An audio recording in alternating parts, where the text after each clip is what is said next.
we've got something happening. Preparing to live stream the meeting. Setting up your meeting for Facebook Live. And then if you go back to the Zoom, it's showing that we're live already. Yay.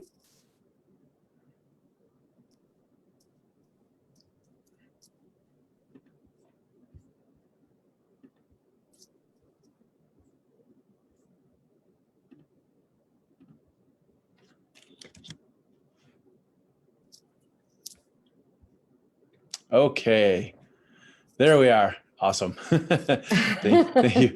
So Megan Nolan is not only great at what she does, she's also a Zoom genius to help me figure out how to get this going because it wasn't going. So that is awesome. All right, welcome everyone, and welcome Megan. Hello, hello. Great to have you. Woo, yay. Yeah, thanks for coming. So let's kick this party off. Let's do it. Yeah, Megan Nolan is a personal trainer and yoga instructor with over 16 years of experience, and she's the creator of the Elevation Method, which is her unique combination of yoga, breathwork, and neurohacking techniques that gets her students amazing results in creating their best lives and businesses.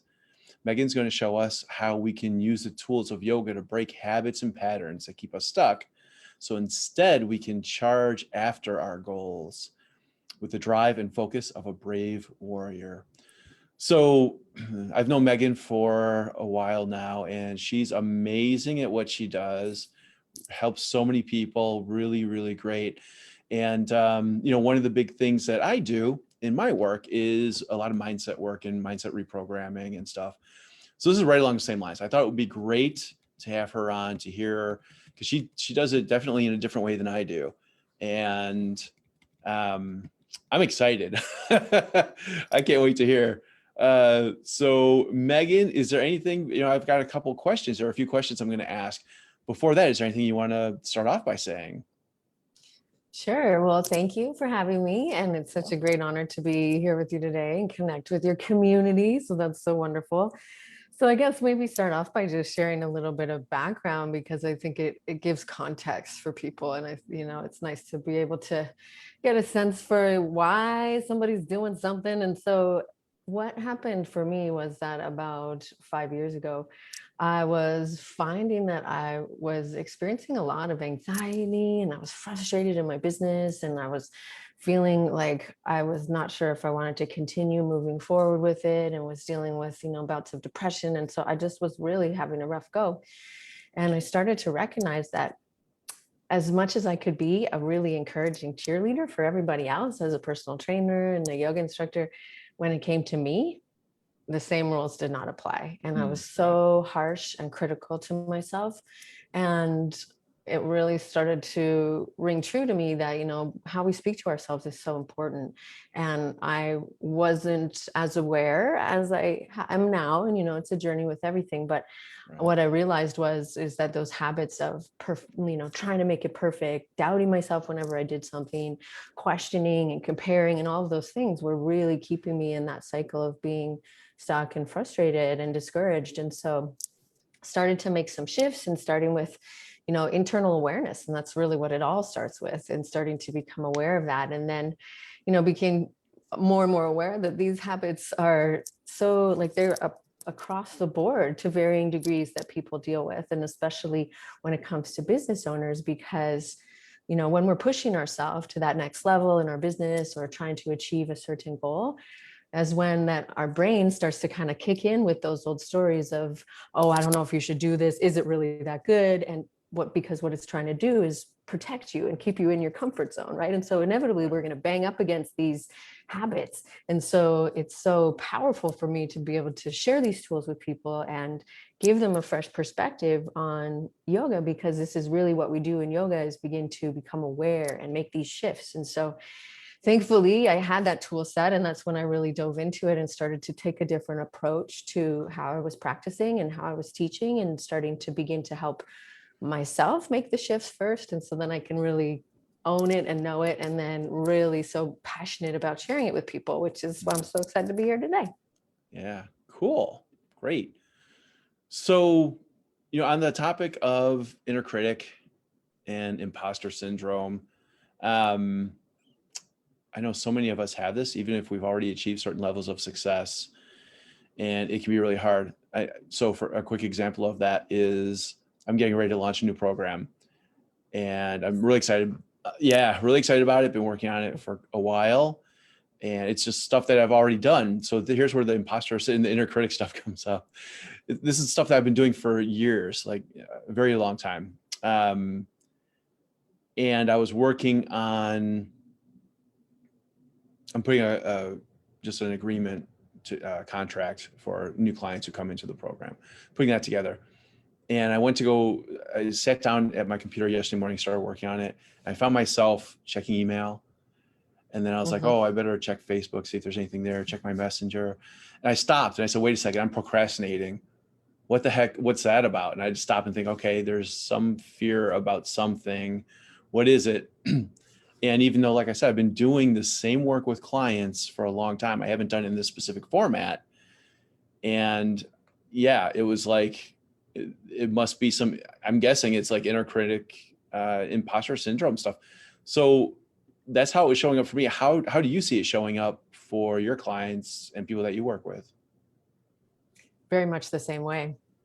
When we are creating, oftentimes it's when we're creating something new, even if it's something that we're very familiar with, because we get into the state of like, oh, well, maybe I should just, like you said, you noticed yourself doing anything besides the work that you needed to do.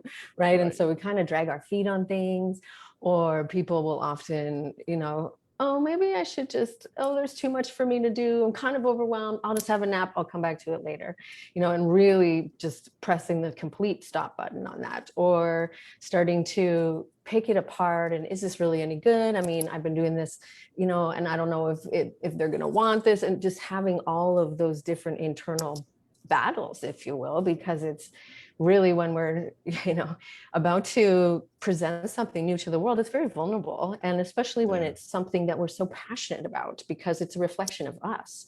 And so that's when people start to kind of protect even more, and kind of push the Mm. button and engage in these protective mechanisms. Your brain is, but and luckily you had the awareness, which is beautiful, to be able to witness what you were doing, because a lot of times we don't even notice, because that inner critic can be Yeah. so clever Right. and present itself in so many different ways, right? And so it's first that recognition, that awareness, and then from that moment, which it sounds like you did, which is beautiful, begin to kind of question it and look at it like, is this going to help me get to where I want to go, or is this slowing me down, or is that story that my brain is telling me, is it actually true? And starting to kind of get really curious, because that's when we start to be able to recognize our patterns. And so in that moment, you get to decide, okay, well, am I going to let myself just, mess around on Facebook for an hour, or I'm going to put that hour and go make that contract and get it done, and, start with that first draft or whatever it is. Mm-hmm. So you get to make the decision from that more conscious and elevated place of like, okay, is that what my future self that's already achieved all of these goals, what would they do in this moment, and how would they move forward? So it's really becoming intentional with what you do once you've realized that pattern is there. Yeah. Okay. So what do we do if we see that happening?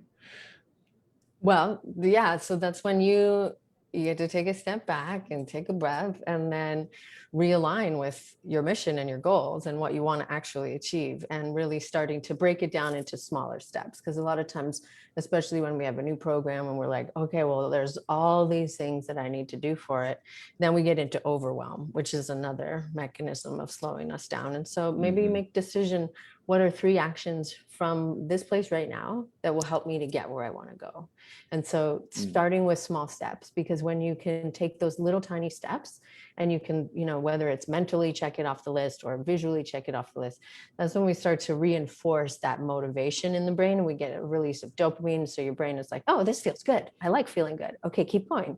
And then another thing that I like to help people do is, which, is kind of funny at first, but it actually turns out to be quite powerful, is when you do things and you celebrate, because that's another thing that we tend to do, is get really humble about like, oh yeah, it was great, I'm doing okay.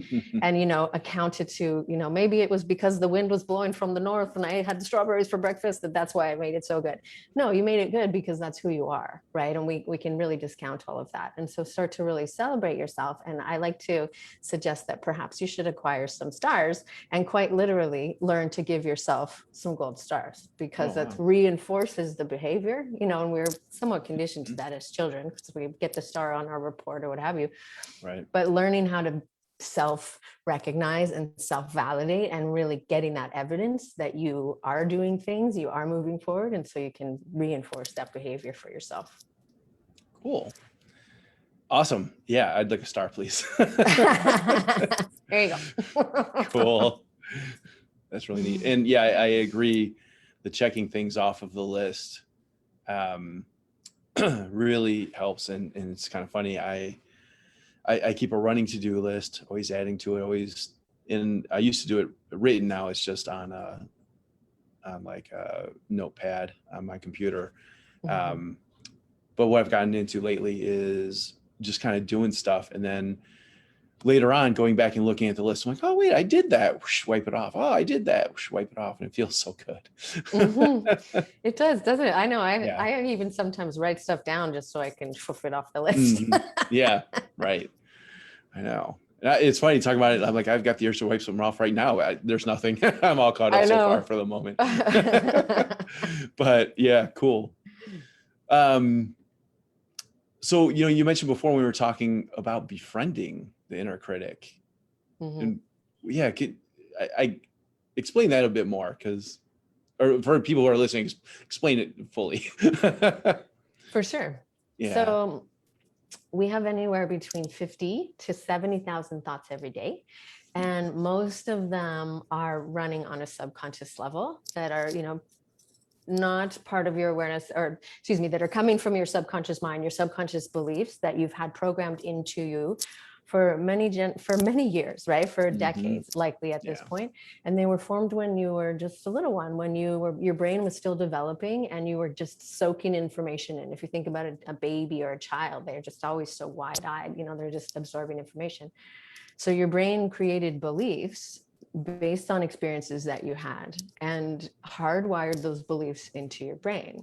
And unless you've done the work to begin to kind of pluck them out, they will begin to show up as the voice of your inner critic. Because when you were in grade 6 and your teacher, pointed out that you made a mistake on the thing in front of the whole class and you got so embarrassed and you cried, that hardwired into your brain. So now when you're about to take that step forward and put something out there where people might not receive it, or there might be criticism towards it, your brain says, well, no, let's not do that. Let's go look on Facebook instead, and it's not going to sound like it did when you were 12 years old. It sounds different, but it's still that protective mechanism of, I don't want you to be in that situation again. It was very vulnerable. Don't you remember how awful it was?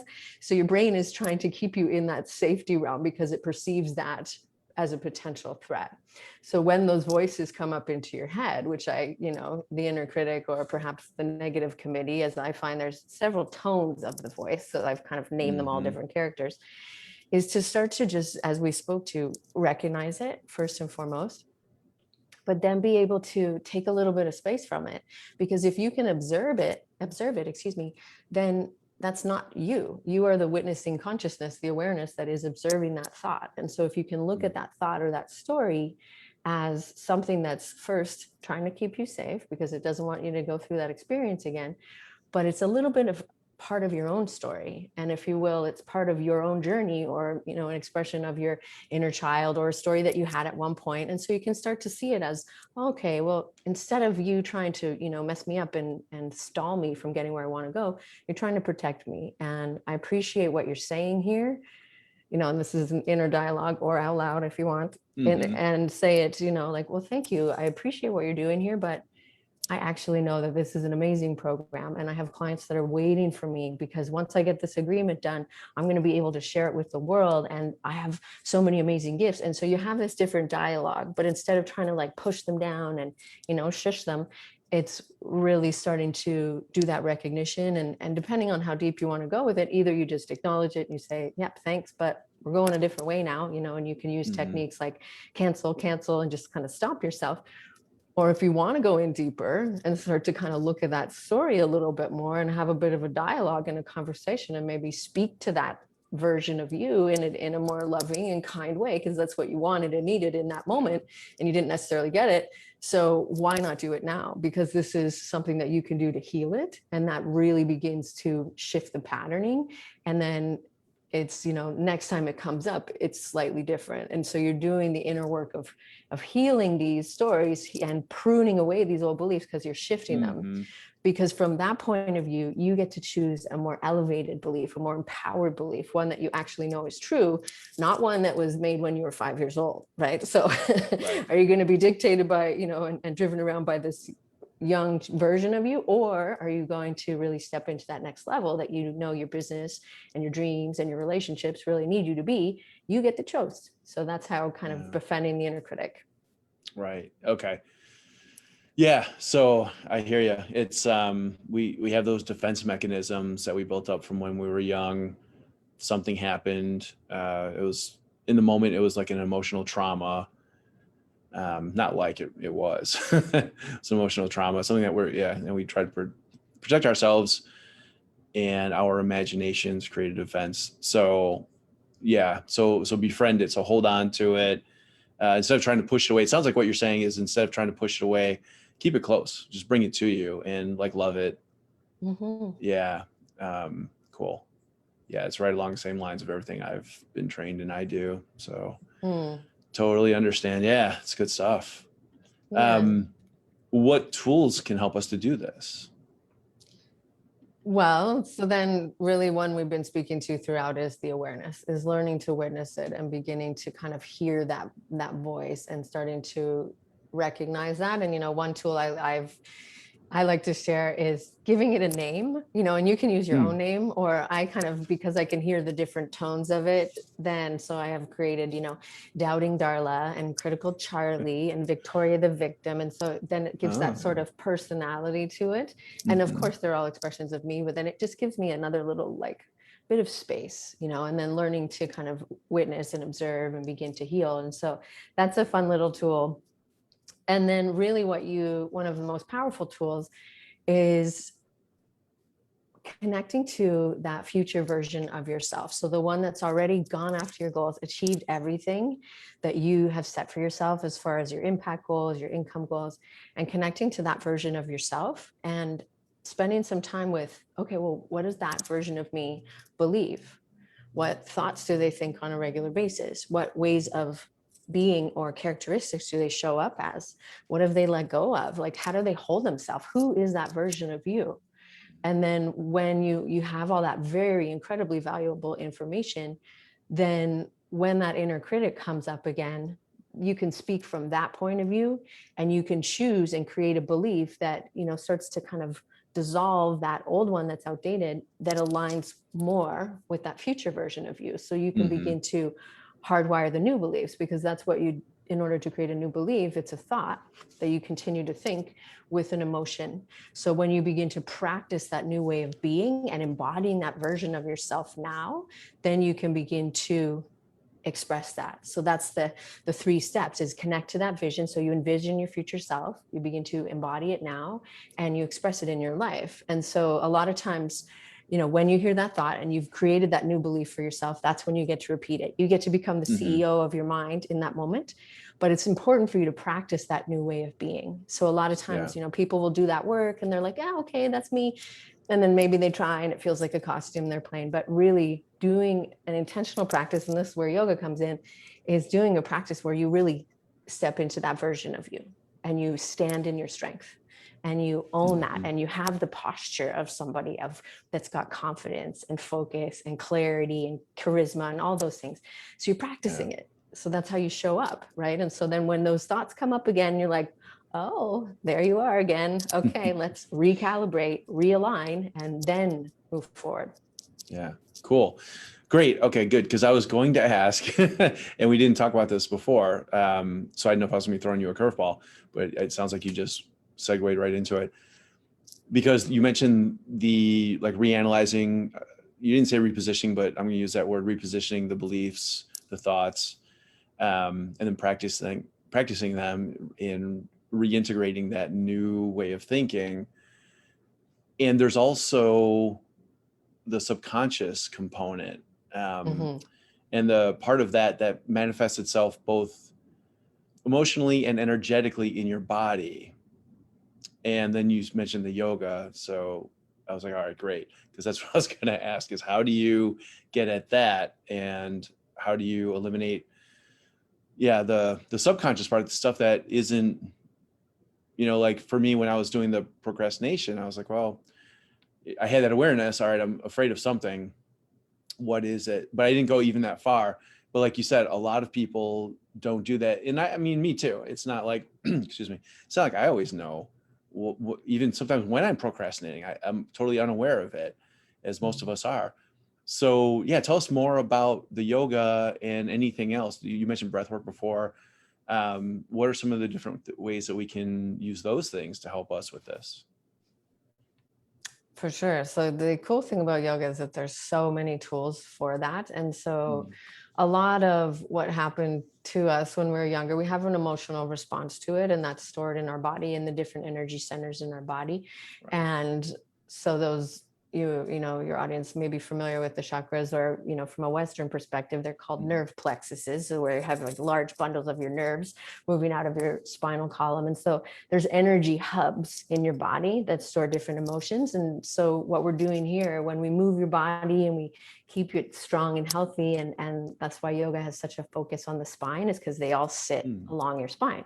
And so when you're moving your body and you're allowing new breath to come in, so with the breath carries with it the vital life force energy, or in yoga we call it prana or chi.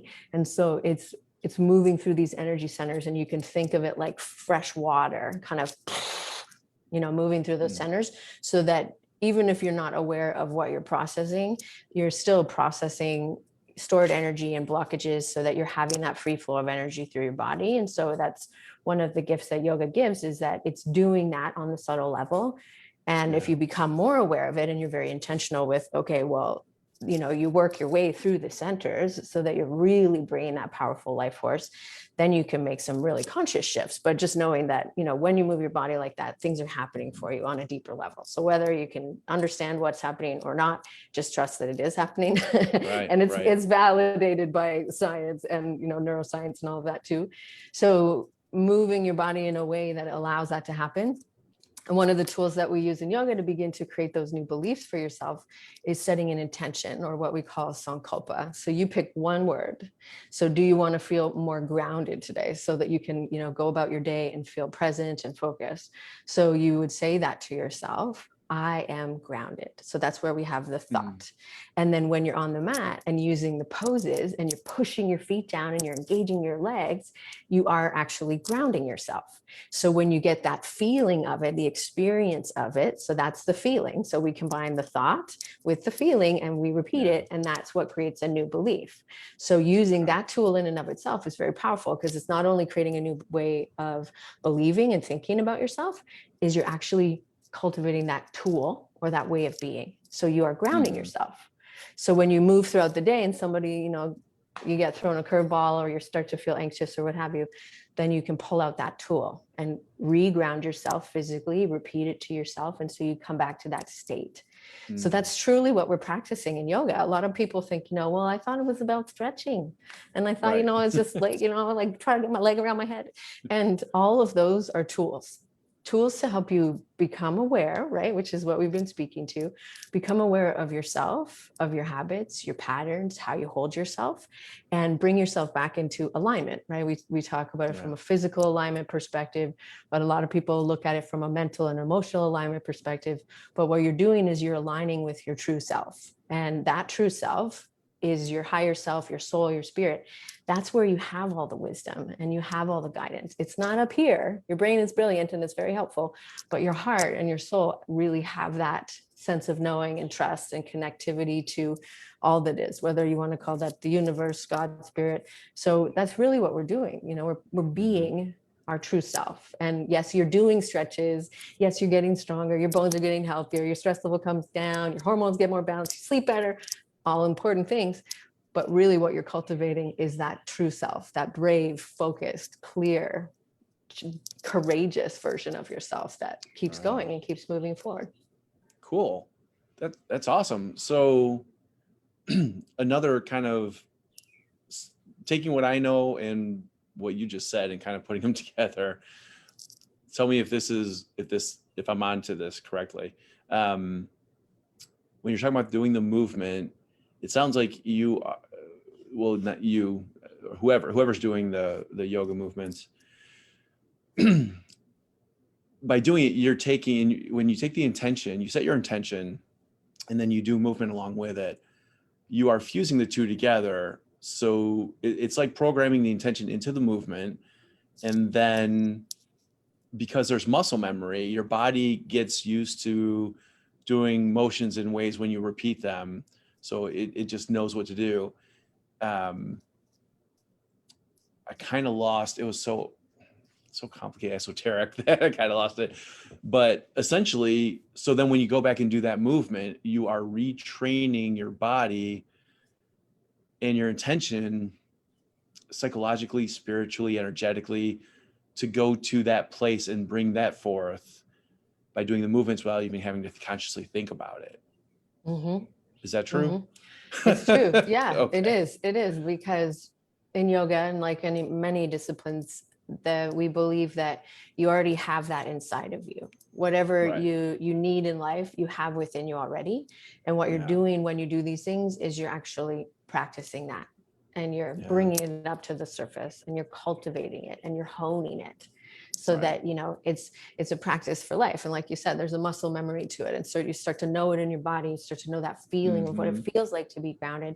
So you can go back to it whenever you need to. And so the Right. more you practice these things, then the more you can tap into it anywhere. And yes, it's good to be able to stand on one foot, you know, if you want to be a flamingo one day, but it's also really good to be able to ground yourself and be able to come back to that. And you practice that. And what we practice, we become. Right. And so it's really Right. tuning that frequency within yourself so that you can really access it anytime you need it, not just on the yoga mat, but, you know, on Facebook Lives or in a meeting.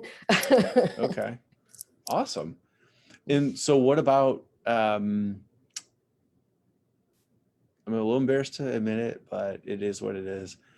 I don't do yoga. All right. So what about people who haven't done it, don't do it, did it, but it was too, whatever. I don't know. Maybe it was stressful for them. Maybe it was hard. Maybe just they're out of practice. So how does this all fit for them?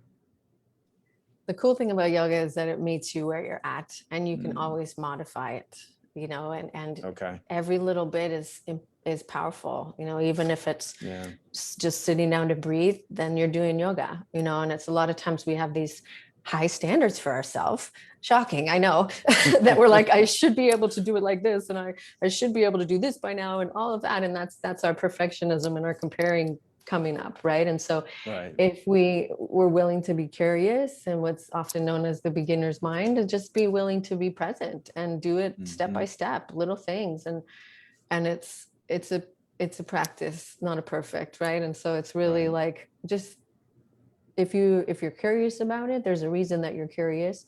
And so why not try and just move into it slowly? And really the essence of yoga is self-awareness, as we said, and just being patient with yourself, being compassionate, so you can become, you know, accepting of, okay, yeah, this feels good. It's a little wobbly. Okay.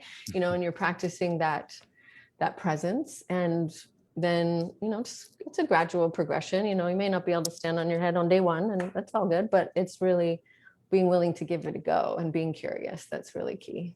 Yeah. Great advice. As you were saying that, I was thinking, so I have a 9-year-old son.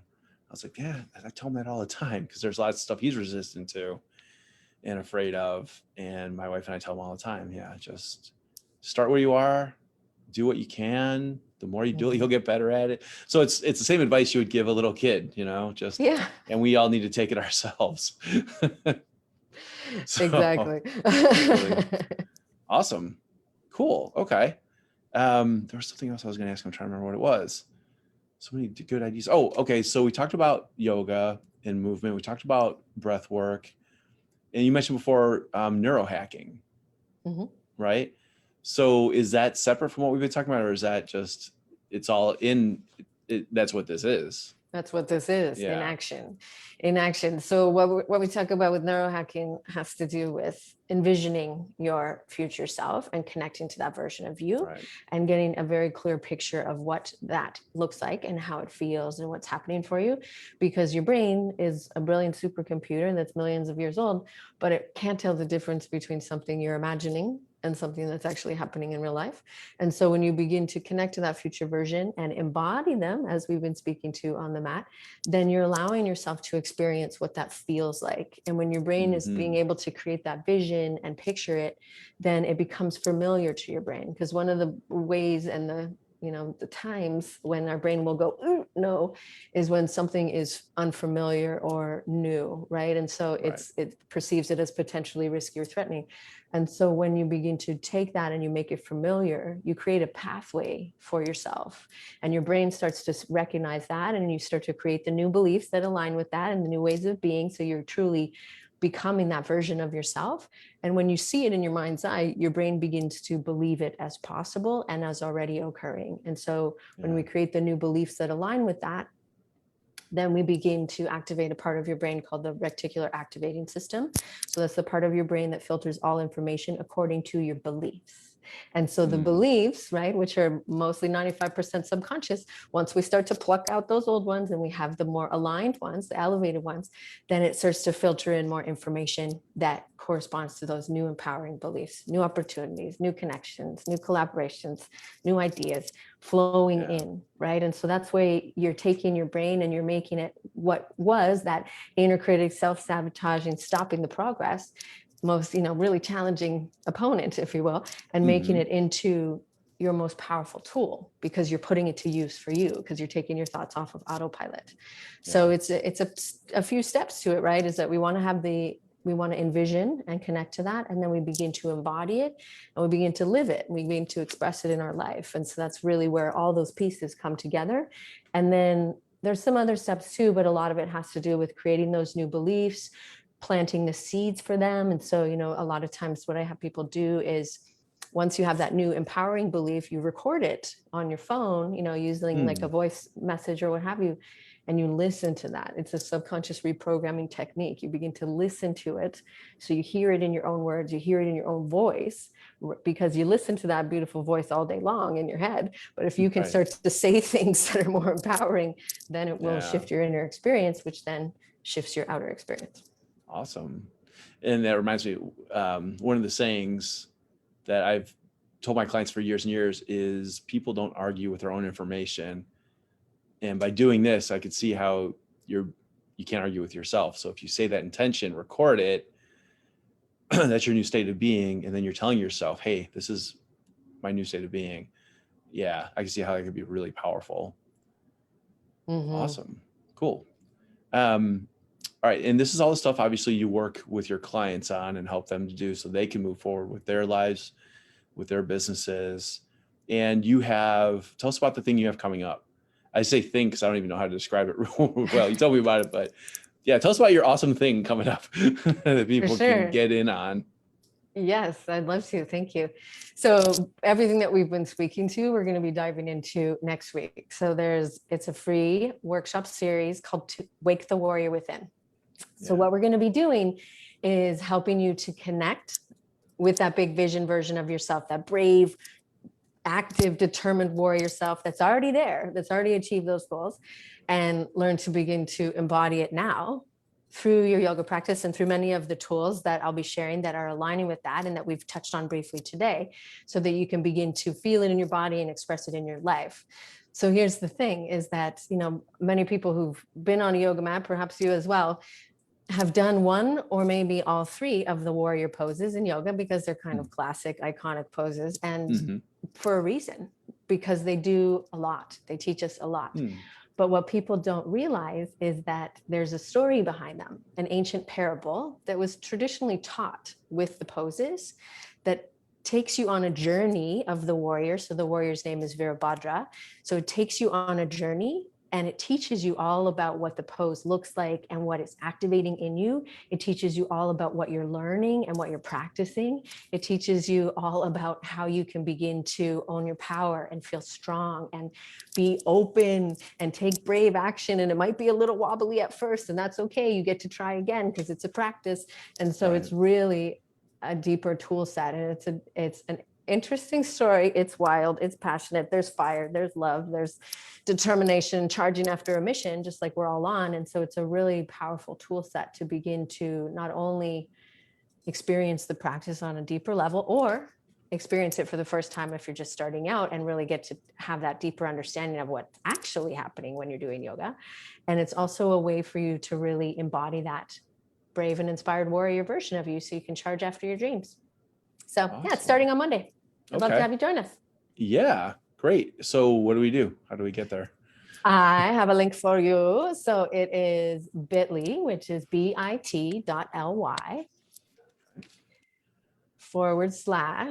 /Megan, MEGAN hyphen WWW. So that's bit.ly /Megan hyphen WWW. It's a free workshop series. Each day you'll get a little 10-minute session delivered to your inbox. You can do it whenever it works for you. You'll learn a chapter of the story, and you'll get a tool that you can put to use right away.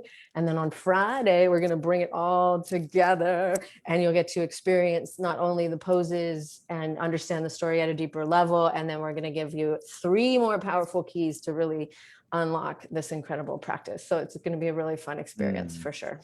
Okay, I'm putting this in the comments. Thank you. Yeah, thank you. All right, so Megan's free workshop, 10-minute sessions to get this powerful practice going for you to clear and install your new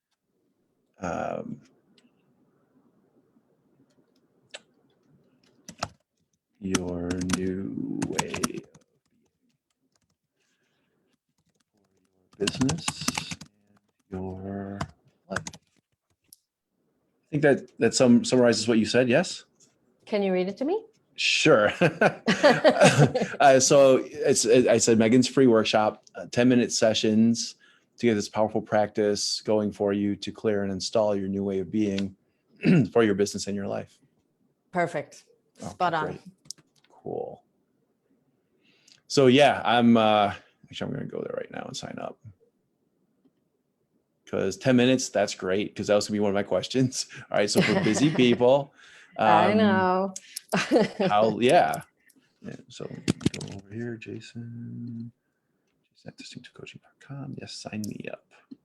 Yes, because that's the other thing, you know, we have so much going on, and as business owners, we tend to just go do all the time, you know, focus on the taking action, that we forget about who we're being and how we're showing up. And that's really important. It's really important that we take care of ourselves. And, you know, it's the kind of proverbial oxygen mask of making sure that we're taken care of, so we have extra to give, and then we're not just constantly pouring from the cup, depleting ourselves. And so we can, you know, show up as our best self, because your business is a reflection of you. And in order to be able to serve at the level that you want, we have to be taking care of ourselves in order to have that energy and the, you know, peace of mind and the bandwidth and all the things so that we can really go from being, you know, stuck and frustrated and trying to figure things out and doing all the things over and over, to being that elevated and empowered version of yourself that's taking the time, making the time, doesn't have to be a long time, and really tapping in and getting into that place of alignment and clarity and focus, and then going into your day. So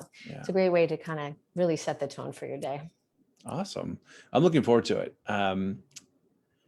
Yeah, I think because one, you know, I have such a little familiarity with yoga, and I think this is going to help definitely, and then get me moving. And I need to do some more moving, actually getting ready to go back to the gym now that COVID is, you know, much reduced, or we're getting into some better places. So that's exciting. I think this is going to work really well. And then I do, I don't know if we spoke about this before, probably did months ago, but I do Qigong. I try to do it daily. And again, when you mentioned the warrior poses, I was thinking like, oh, I bet some of those are really similar to Qigong, or maybe even the same. that I do, but I think this is going to be a new level of stretching. I'm excited about it. I Cool. think it's really going to help. Yeah. Cause it's going to be able to do that movement that we talked about and what I've already been doing with Qigong for several years. I think this will take it to the next level and really help to move things through. And then I do I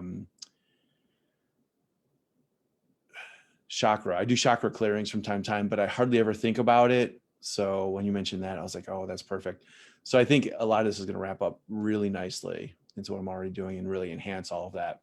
So thank you. I'm looking forward to it. I'm excited. You're welcome. Thank you. Yeah, and I wanted to mention something that I think is very relevant. As you said, as things are beginning to open back up again, we're kind of like opening the doors to the cave, in the cocoon. We're like, oh, peeking out again. And so it's so important for you to feel grounded and feel strong within yourself, both on the physical level, but also keeping your immune system strong, and also knowing that, okay, you can go out there and you can show up as your true self, and you begin to navigate the world and feel more confident, and then doing what you need to reset yourself. So these are very practical tools for everything, for business, for life, but also for the reopening of the world, as we kind of have to step out bravely, and it might feel a little uncertain at first. And so really just knowing that you have these tools with you will be a very empowering and helpful thing to do. Yeah, great. Thank you so much. Thank you so much. Really enjoyed it today. And I know we're going to do this again soon. So yay. Well, thank you so much. It was so great to chat with you. You're welcome. And everybody who's listening, again, I highly recommend join me, because I'm going to be there too. So again, that was bit.ly/Megan-www. And the www is wake the warrior within. Bingo. Wake the warrior within. So that's part of this upcoming free workshop series, which is going to be a lot of fun. I'm already anticipating. I just know, like, stretching and getting all this, it's going to feel great. So I can't wait. Awesome. I'm excited. Cool. All right, Megan, thank you so much again. Lovely to see you as always. And thanks for helping us all out, and keep doing your great work. Oh, thank you so much. Yeah, it was lovely to see you too, and fun to chat. So have a beautiful rest of your day, and I can't wait to see you all next week. Yes.